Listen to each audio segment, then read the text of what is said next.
In our podcast for the last year, kind of sounds like we've been ragging on W2 workers. And it's kind of quite the opposite. There's a certain amount of jealousy on our part in the reliability and the stability of it. Because as an entrepreneur, there's one thing that's for sure, and that it is always changing. Like entropy is always working away at it. You're only ever one rate change or black swan away from having to pivot our entire business or having to shut down this side or that side. And so being an entrepreneur in many cases can be quite an emotional ride over the years.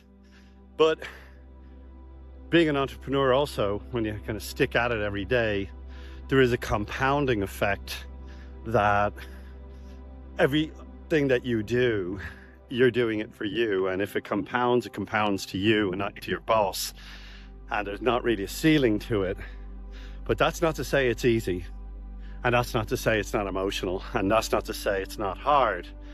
Being an entrepreneur and working for yourself for 25 years is very emotional and it's an extremely difficult thing to do.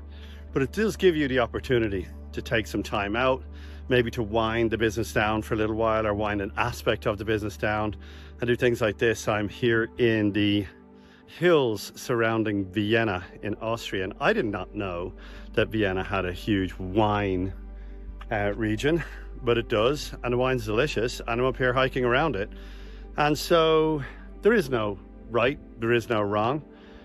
The only reason I think that we prefer entrepreneurship is that the rewards go to you.